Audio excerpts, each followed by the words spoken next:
देसी पॉडकास्ट सबसे फास्ट में स्वागत है। तो मार्वल सिनेमैटिक यूनिवर्स में एक और स्टोरी ऐड हो चुकी है जो कि अपने आप को कनेक्ट कर रही है ब्लैक पैंथर की स्टोरी से।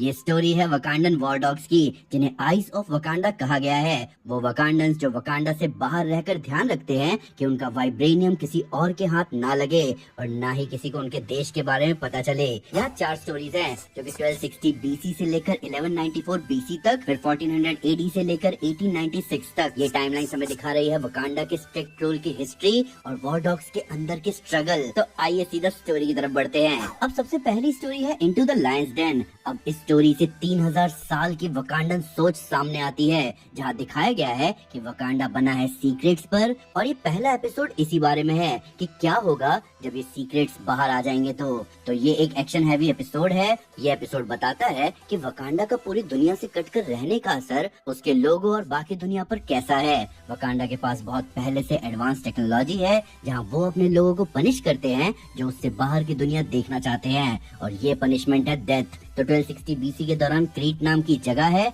जहाँ एक छोटी सी वकांडन आर्मी को लीड कर रहा है एक मास्क्ड किंग, जिसे जाना जाता है द लायन के नाम से। उसने एक आइलैंड पर कब्जा कर लिया है और वहाँ के लोगों को फंसा लिया है, जहाँ वो उनके आदमियों पर अपने निशान लगा रहा है और औरतों को पोएट्री और म्यूजिक सिखा रहा है और उनसे कह रहा है कि बदले में स्माइल करे। अब जिन औरतों को उन लोगों ने पकड़ा है उनमें से एक वहाँ की नहीं है। तब हमें पता चलता है इस औरत के बारे में एक फ्लैशबैक से, जहाँ हमें पता चलता है कि उसका नाम है नोनी। वो एक एक्स डोरा मिलाजे है जिसे निकाला गया था क्योंकि वो ग्रुप में काम नहीं करना चाहती। उसे डोरा मिलाजे की लीडर अकेया बताती है लायन के बारे में, जिसका असली नाम है नकाटी। वो वकांडन रॉयल गार्ड का कैप्टन रह चुका है, जिसने वकांडा से दर्जनों डेंजरस आइटम चुराए हैं और अपने साथ अपने लॉयल आदमी ले गया, और वकांडन टेक्नोलॉजी का इस्तेमाल करते हुए उसने अपने आप को बनाया गॉड किंग। अब अकेया को डर ये है कि अगर उसने एक बड़ी आर्मी को अपने साथ जोड़ लिया तो वो वकांडा पर अटैक कर सकता है। तो इसीलिए नोनी को भेजा जा रहा है उसे निपटा कर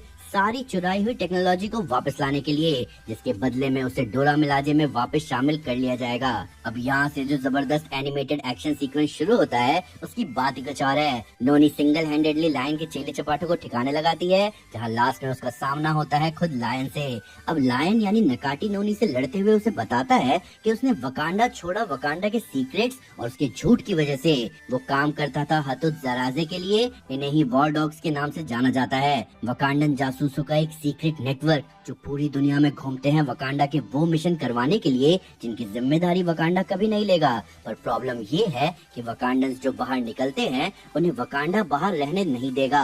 अब नकाटी की बात में पॉइंट तो है, पर उसका बाहरी दुनिया के आइलैंड पर अटैक करना और लोगों को अपना गुलाम बनाना ये सही नहीं है, और नोनी नकाटी को यही बताती है। फिर वो उसे हराती है लड़ाई में, जिसमें नोनी अपनी एक आंख भी खो देती है, और नकाटी वकांडा वापस जाने के बजाय मरना चुनता है, क्योंकि वापस वकांडा जाना उसके लिए गुलामी होगा, जहाँ वो एक सेल्फ डिस्ट्रक्ट मैकेनिज्म एक्टिवेट कर देता है। नोनी इन सब में बच जाती है, पर जो वकांडन टेक्नोलॉजी वो लेने आई थी वो नहीं बचा पाती। उसे डोरा मिलाजे में वापस ले लेते हैं, पर वो मना कर देती है और कहती है कि इसके बदले में वो वॉर डॉग्स ज्वाइन करना चाहती है, जहाँ वो वकांडन टेक को दुनिया से रिकवर करने में सबका साथ देगी, जिसके लिए डोरा मिलाजे की लीडर अकेया मान जाती है। अगली स्टोरी है legends and lies. Eyes of Wakanda का दूसरा एपिसोड हमें ट्रोजन हॉर्स की कहानी सुनाता है कुछ ट्विस्ट के साथ, जहाँ एक कंसेप्ट इम्प्लीमेंट किया गया कि वकांडन वॉर डॉग इतने सीक्रेटिव थे कि उनका लेना देना हिस्टोरिकल इवेंट्स में भी था, जहाँ उन्होंने फेमस कहानियों को अंजाम दिया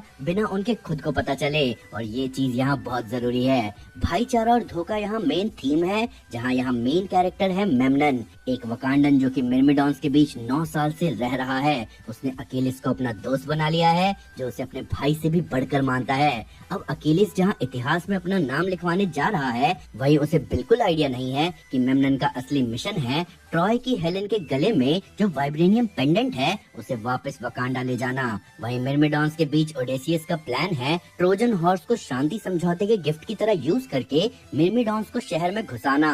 पर ऐसा होते ही मेमनन अपने मिशन में लग जाता है। जब अकीलिस को इस धोखे के बारे में पता चलता है तो उसमें बदले की आग जलती है, जहाँ वो अड़ जाता है कि वो मेमनन को पेंडेंट ले जाने नहीं देगा। उन दोनों के बीच लड़ाई होती है, जहाँ मेमनन का पलड़ा भारी हो जाता है जब वो अकीलिस की एकमात्र कमजोरी पर वार करता है, उसके हील पर। मेमनन उस पेंडेंट को वकांडा ले आता है और वॉरडॉग्स के बीच अपनी जिंदगी बिताता है, जिसके बाद वो और नोनी अब बूढ़े हो चुके हैं। नोनी अब वॉरडॉग्स की डायरेक्टर है, मेमनन का असली नाम बकाई है और वो कई सालों तक किसी और का नाम लेते लेते अब अपने घर की लाइफ में अडेप्ट नहीं हो पा रहा है। ये सीक्रेट्स, ये झूठ बेशक वकांडा के लिए फायदेमंद साबित हुए, पर इसके लिए बकाई ने शायद खुद के एक हिस्से को खो दिया है। अगली कहानी मेरी फेवरेट है, ये है लॉस्ट एंड फाउंड।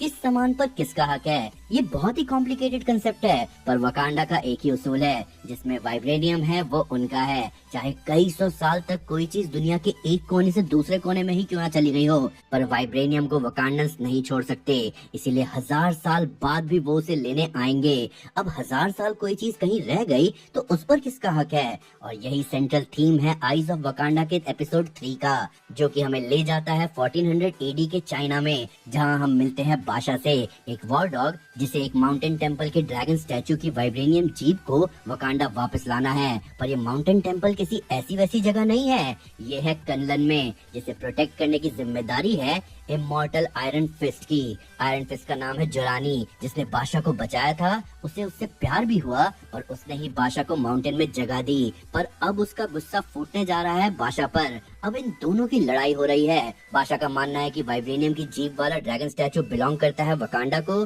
जबकि जोरानी का कहना है कि कई सेंचुरी से वो स्टैचू उसके लोगों के लिए, उसके कल्चर के लिए इम्पोर्टेंट है, जिसका मतलब ये स्टैचू उसके लोगों के लिए वकांडन्स के वाइब्रेनियम से ज्यादा मायने रखता है, इसीलिए स्टैचू उसका होना चाहिए। अब दोनों साइड की बात में दम है, और इसी दम में हमें दिखता है जबरदस्त फन एक्शन, जो कि आयरन फिस्ट के नाम को जस्टिस भी देता है, और हमें एक बढ़िया मोनोरेल सीक्वेंस भी दिखता है। ये फाइट आगे बढ़ती है वकांडन ट्रॉफी रूम में, जहाँ कई सारे क्रिएटिव वेपन्स और पिछले कुछ एपिसोड में दिखे आर्टिफैक्ट्स भी दिखते हैं, जिससे सवाल भी उठता है कि वकांडन ने वाइब्रेनियम के लिए कितने कल्चरल इंपॉर्टेंस वाली चीजें ले ली दुनिया से। पर इसी लड़ाई के बीच जोरानी बीच का रास्ता ढूंढती है। वो ड्रैगन स्टैचू की वाइब्रेनियम जीप निकाल कर बादशाह को दे देती है, और बादशाह जोरानी को बचाने के लिए अपने हाई काउंसिलर से झूठ बोलता है और अपने कैप्टन ईबो को मनाता है कि जोरानी को सेफली वकांडा से बाहर ले जाना होगा। पर असली जोक यहाँ ये था कि वो वाइब्रेनियम जीप बादशाह से पहले निकली नहीं, जो लास्ट में जोरानी ने 1 सेकंड में निकाल दी। पर यहाँ एक गहरी सोच सामने आती है कि वकांडा का दुनिया से छुपा रहना बाकी देशों पर कैसा असर डाल रहा है। अब आते हैं 4th एपिसोड पर, जो कि है द लास्ट पैंथर। अब ये कहानी मेरी सेकंड फेवरेट है, जो कि ना ही सिर्फ वकांडा के दुनिया से छुपे रहने के आइडिया के खतरे को सामने रखती है, पर एक इम्पोर्टेंट रोल प्ले करती है पहली ब्लैक पैंथर मूवी में होने वाले इवेंट्स को अनफोल्ड करने में। 1896 में प्रिंस तफारी को दुनिया से अलग रहने के आइडिया से प्रॉब्लम थी। उसे कूडा नाम के वॉर डॉग के साथ भेजा जाता है इथियोपिया एक वाइब्रेनियम एक्स लाने। तफारी तुरंत उस एक्स को ले आता है और निकल जाता है कूडा के साथ वकांडा की तरफ, पर तभी उन दोनों पर एक रोबोटिक ब्लैक पैंथर अटैक कर देती है, जो कि एक वकांडन क्वीन थी जो 500 साल फ्यूचर से आई थी। उसके टाइम ट्रैवलिंग का रीजन था फ्यूचर में होर्ड मिलते हैं दोस्तों अगली वीडियो में। चैनल को सब्सक्राइब करना मत भूलना। पर वकांडन्स ने अपनी सबसे अलग रहने की पॉलिसी की वजह से कुछ नहीं किया, पर जब सिर्फ दुनिया में वकांडन्स ही बचे तब उनका साथ देने के लिए कोई नहीं बचा।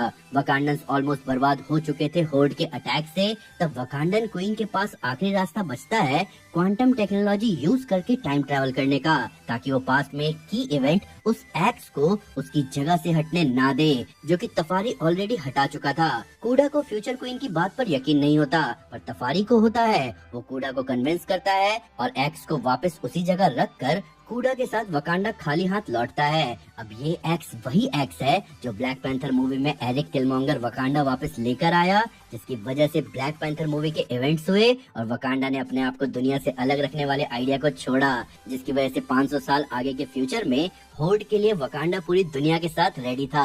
अब ये थी ब्यूटी आइज ऑफ वकांडा की हिस्ट्री को एक्सप्लोर करते हुए उनके आइसोलेशन के आइडिया की प्रॉब्लम को समझना और उसे परफेक्टली कनेक्ट करना मार्वल सिनेमैटिक यूनिवर्स की स्टोरी से। पर जितनी परफेक्टली ये स्टोरीज लिखी गई हैं, उतना ही मुझे अजीब लग रहा था बीते वक्त में एडवांस टेक को देखकर। हमने ब्लैक पैंथर मूवीज में देखा है कि शूरी के किए हुए टेक्नोलॉजिकल एडवांसमेंट से पहले वकांडन्स इतने टेक्नोलॉजिकली एडवांस नहीं थे, चाहे हम तचाला के पिता तचाका के सूट को ही क्यों ना देख लें। पर फिर भी एक स्टोरी जिसने हमें हिस्ट्री के अलग अलग हिस्से के ट्विस्टेड अकाउंट दिखाने के साथ साथ इमॉर्टल आयरन फिस्ट से भी मिलवाया और जबरदस्त और ब्रूटल एक्शन भी दिखाया। तो भाई इसके लिए तो आइज ऑफ वकांडा की तारीफ बनती है। पर अब आप मुझे बताओ कि आपका इस सीरीज के बारे में क्या कहना है। क्या आपको मार्वल का ये स्टाइल अच्छा लगा, उनके यूनिवर्स के डिफरेंट साइड को एक्सप्लोर करने का स्टाइल, यहाँ दिखने वाले कन्फ्लिक्ट्स को लेकर आपका क्या कहना है, और क्या इस सीरीज को देखकर आपको भी लगता है कि हमें और भी आयरन फिस्ट एक्शन देखना है? आइए कमेंट्स में इसके बारे में बात करें। वीडियो अच्छी लगी हो तो लाइक जरूर करें और चैनल को सब्सक्राइब करना ना भूलें।